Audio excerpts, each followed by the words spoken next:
Bayou was my front yard.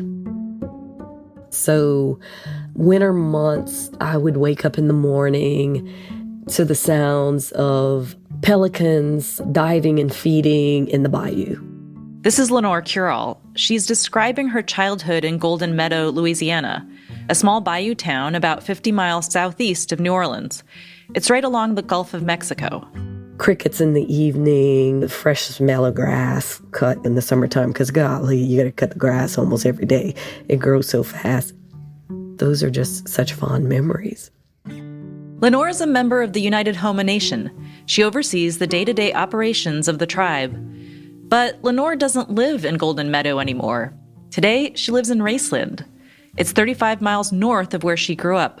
She misses the bayou. I don't feel like Raceland's home. Golden Meadow is still my home. I still feel like that's where my heart is. I don't hear the bayou noises like I did further south. I'm not going to see pelicans 35 miles further north. Rising sea levels and increasingly severe storms have greatly increased the risk of floods in the area. That raised the price of flood insurance premiums. Those costs are one reason Lanor left Golden Meadow. I was going to spend just as much per month in insurance than I was going to spend in a house note. And I couldn't afford that. Destruction caused by flooding was another reason.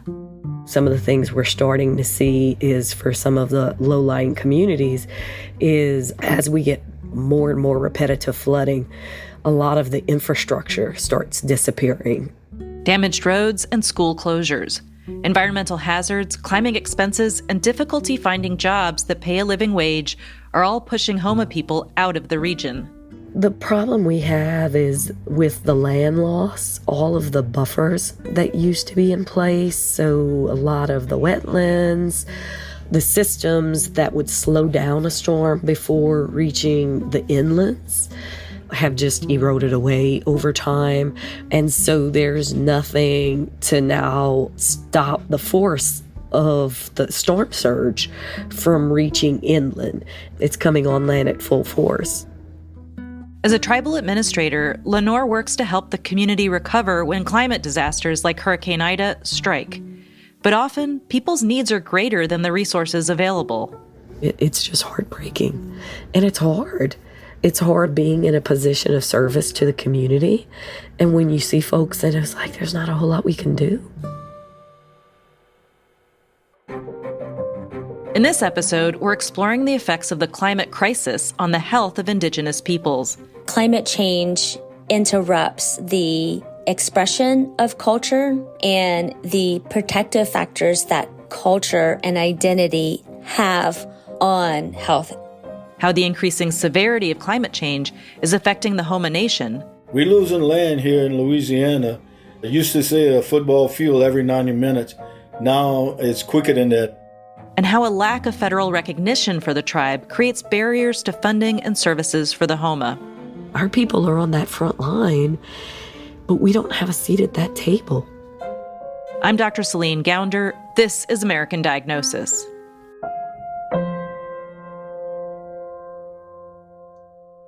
In 2005, Hurricane Katrina struck Louisiana, killing over 1,800 people and causing over $100 billion of damage. After Katrina, half the houses floated away. That's Thomas Dardar Jr., a former chief of the United Houma Nation. For generations, members of his family have lived on a small bayou island called Ile de Jean-Charles. In the aftermath of the hurricane, there were relief efforts, but Dardar says there weren't many long-term solutions. Then they brought in trailers, to try to set them up on there. Then the next storm comes in, we have to take all the trailers out because now they become projectiles. They're not anchored down. They're not situated where they can stay that long. Many people who lost their homes in the storm were forced to relocate. So you went from anywhere from 200-300 citizens living on the island to now you're down to a handful, like maybe 25. While the community struggled to get back on its feet, another disaster, decades in the making, loomed. So the oil and gas industry came with a huge presence in the 1930s. This is Shenandoah Billiot. She works as an assistant professor of social work at Arizona State University. Shenandoah is a citizen of the United Houma Nation. The oil field contributed greatly to land loss in Louisiana. Louisiana's coastal wetlands lose about 16 square miles of land each year. Experts say that drilling into the land to reach oil is accelerating this process. In addition to environmental destruction, oil fields also pose serious health risks. Living in close proximity to oil wells and refineries increases the population's cancer risk. That's according to a 2021 report by the World Health Organization. The Houma community was already worried about the risks of oil extraction, and then disaster struck. In April 2010, BP's Deepwater Horizon drilling rig spilled over 200 million gallons of oil into the Gulf of Mexico. It was just off the coast of Louisiana, and it was the largest oil spill in history. As far as I'm concerned, BP is responsible for this horrific disaster. This is then President Barack Obama addressing the nation after the oil spill. And we will hold them fully accountable on behalf of the United States, as well as the people and communities victimized by this tragedy. We will demand that the oil spill wreaked havoc on the United Houma Nation. It polluted the region, destroyed ecosystems, and threatened the livelihood of fishermen. But BP wasn't required to pay damages directly to the Houma Nation. The reason? The tribe isn't federally recognized. Tribal leaders say their status has become a barrier to getting the support they need to tackle climate emergencies. Over 570 tribes are federally recognized. The United Houma Nation and its 17,000 citizens are not among them. University of North Dakota law professor Dan Leverance said that means that the U.S. government does not see the Houma as a self-governing sovereign entity. The Houma first applied for federal recognition back in 1985. These are extremely complicated and intensive applications. I recognize that it asks a lot of communities that often don't have a lot of resources to put into that sort of work. Tribes must prove that they meet several criteria, including that their members descend from a historical tribe and that they are a distinct community. It's a bit of a catch-22. If you create a rigorous process, it is going to make it that much more difficult for marginalized communities to meet the requirements. But if you don't create a rigorous process, then you are improperly lowering the barrier to what is a very solemn recognition and commitment. When the Houma first applied, they were required to provide consistent documentation of their history. Tribal Administrator Lanor Curole says this was a challenge. So for us, you have to recognize first contact is in the 1600s. And so to have a consistent timeline of written documentation is really difficult. You're hoping some white guy in 1800 thought you were important enough to write about.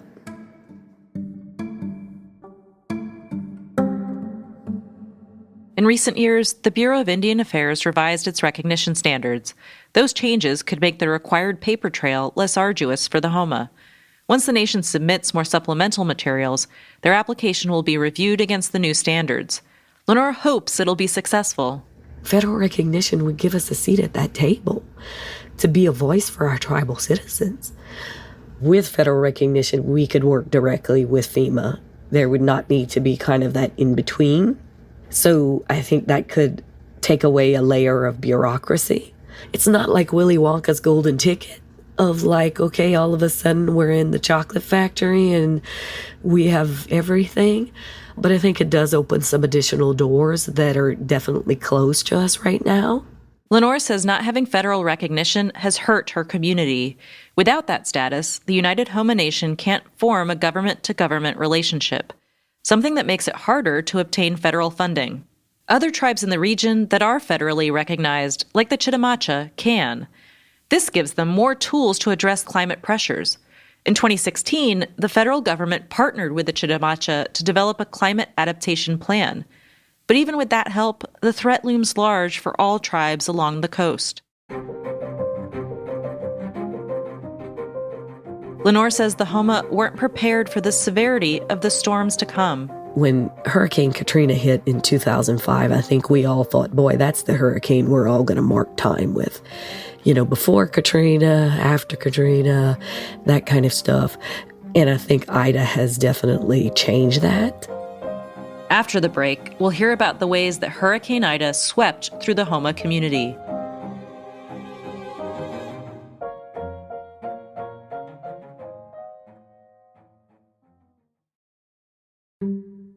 On August 29, 2021, almost 16 years to the day after Katrina, Hurricane Ida made landfall just 20 miles south of Golden Meadow. As locals were readying for the storm to hit, Lanor was worried about her family in the region. They didn't want to leave their home. I had to beg my aunts who lived in Golden Meadow and say, please come stay at my house, because they were going to stay. And they were like, well, we've got these 10 dogs. What are we going to do with our dogs? And I'm like, bring your dogs. Lanor convinced them to evacuate. And thankfully they did, because a portion of their roof came off. Ida reached the coast as a Category 4 hurricane with 150-mile-per-hour winds. The storm did a tremendous amount of damage. Lanor, in her role as Houma Tribal Administrator, set to work on relief efforts. Even immediately after the storm, we had worked with Red Cross to pre-stage some supplies. But Lanor could see that people's needs went way beyond emergency snacks and toiletries. We had people that lost everything, and I'm like, what are we going to offer you, a Red Cross bucket? I'm not even going to insult you with that. Now, almost a year later, as hurricane season approaches again, many are still dealing with the destruction Ida caused. You just still see damage after damage that just looks still untouched. And so we're years in recovery, and I just have never seen that. In the face of worsening storms, the Houma people have come together. There's been a lot of hurricanes, and every time citizens do what they have to do. This is Shannon Dora Billiot again. She studies the effects of environmental changes on the health of indigenous peoples in Louisiana. They roll up their sleeves and build, rebuild, and help their neighbors and start over, essentially. And they're deemed resilient for it. However, citizens talked about, I don't want to have to be resilient. In the immediate aftermath of storms, there's also incredible health risk of water and vector-borne illness. After a hurricane in particular, it could be months before the city will lift the boil water notice. These crisis conditions pile on top of historic, long-standing barriers to food access. There are very few grocery stores on the bayous. Many people have to drive 30 or 45 minutes to get to the closest grocery store with fresh fruit, fresh vegetables, because many people can no longer grow those vegetables on their soil. In 2015, Shannon Dora surveyed 160 members of the United Houma Nation about their health and their experiences of climate change. She found that repeated exposure to environmental disasters has had a harmful effect on mental health. They'd expressed a sadness among some people, similar to the expression of PTSD. Shannon Dora says federal recognition is one step towards addressing the healthcare needs of the United Houma Nation. As members of a state-recognized tribe, Houma people aren't eligible for Indian health services. There would be a more systematic access to healthcare if we were federally recognized. That definitely would open a huge door for us. This is Lanor Curole again. Right now, we don't have access to Indian health services. So our folks, our tribal citizens, are at the whim of whatever existing services are out there. It's months to get an appointment. Communities that do have IHS clinics can also face long wait times for primary care appointments. But Lanor says additional service would be an improvement. I've not heard some of the greatest stories about Indian health services, but I think it gives people choices where they may, in some instances, may not have enough. Like many indigenous peoples in the United States, Houma people are more likely to experience some health problems compared to the average American. In particular, we have some higher than normal diabetes rates, issues with heart disease. According to a 2010 community needs assessment conducted by the tribe, just over half of United Houma Nation members live with cardiovascular disease. Across the United States, American Indians and Alaska Natives are 50% more likely to be diagnosed with heart disease than white Americans. Social scientists, in part, connect these health outcomes to intergenerational traumas, including genocide and displacement. Chief Thomas says there's a long history of Houma people being driven off their land. We've been thriving and living there for hundreds and hundreds of years. We lived off the land. We were able to supply and take care of ourselves. And as the Europeans kept encroaching and coming in, we kept going further and further south to evade and get away from the Europeans. Today, climate change is forcing the Houma to move again. Well, they're in the process, unfortunately, having to relocate the area where our people had lived for hundreds of years due to the land loss, sea level rise. Don't come here and try to tell me it's not real. Don't try to convince me that the sea is not rising, and don't tell me that the land is not being lost. I see it, I live it, and I breathe it. Despite the risks and obstacles, some Houma people are determined to stay. And they're not going to leave. The only way they're going to leave is going to be in a pine box. Even though rising insurance costs forced her to leave Golden Meadow, Lanor Curole still has deep ties to the place where she grew up. I probably will never move back to Golden Meadow. That's not, I think, reality for me, or my brother or my sister. Lanor and her siblings don't live in Golden Meadow anymore, but they still own their childhood home. The debates we are having is none of us are willing to let go of that property because we know what it meant to my mom. And because what we also know is so many Native families lost their property to land manipulations and those kinds of things. And I don't feel comfortable selling it because I think we were a family that was lucky enough to keep it. But losing her childhood home to flooding isn't what upsets Lanor most. My worst fear has always been after a storm or water ever getting into our family cemetery and finding my family displaced and having to rebury them. And my mom and my grandparents are buried there. My dad's buried there. You know, it's generations of family in that cemetery. Constant flooding in the area leaves graves vulnerable. You can't bury the dead very deep because you dig a little bit and you're hitting water fairly soon. And so when water comes in, often, unfortunately, a lot of graves will pop up. And sometimes they float, some of them float and move, and they will get shifted out of place. On top of losing land and homes, the graves of deceased loved ones are being disturbed. Right smack in the middle of all of our family community is a family cemetery. I've seen other families have to go through that.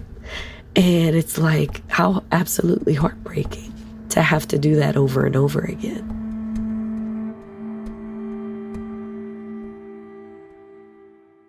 Chief Thomas Dardar told us that years ago he would visit his aunt at her home on Ile de Jean Charles, the small island that is rapidly disappearing into the Gulf of Mexico.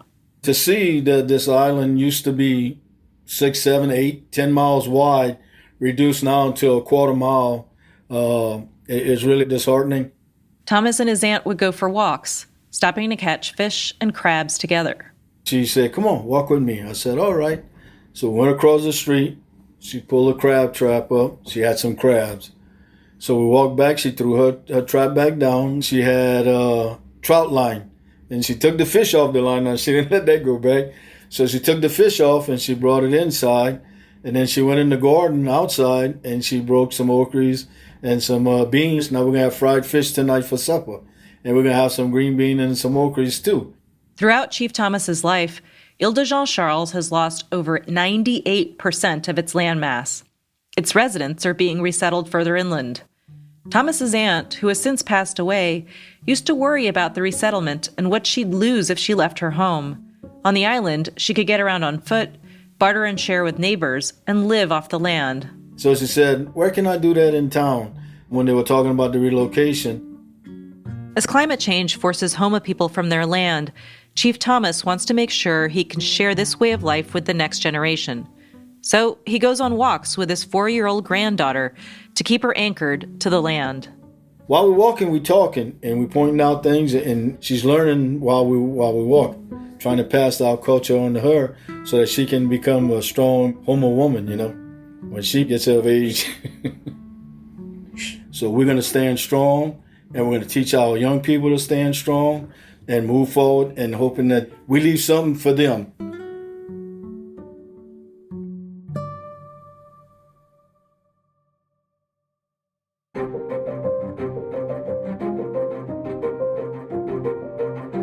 This season of American Diagnosis is a co-production of Kaiser Health News and Just Human Productions. Additional support provided by the Burroughs Wellcome Fund and Open Society Foundations. This episode of American Diagnosis was produced by Zach Dyer, Taylor Cook, and me. It was engineered by Jim Briggs. Additional reporting by Melissa Olson. Special thanks to Laura Ann Chason and Chief August Coco Crapel. Our editorial advisory board includes Jordan Bennett-Begay, Alistair Bitsoy, and Brian Pollard. Tanya English is our managing editor. Una Tempest does original illustrations for each of our episodes. Our theme music is by Alan Best. Additional music from the Blue Dot Sessions. We're powered and distributed by Simplecast. If you enjoy the show, please tell a friend about it today. And if you haven't already done so, leave us a review on Apple Podcasts. It helps more people find out about the show. Follow Just Human Productions on Twitter and Instagram to learn more about the characters and big ideas you hear on the podcast. And follow Kaiser Health News on Twitter, Instagram, and Facebook. Subscribe to our newsletters at khn.org so you never miss what's new and important in American healthcare, health policy, and public health news. I'm Dr. Celine Gounder. Thanks for listening to American Diagnosis.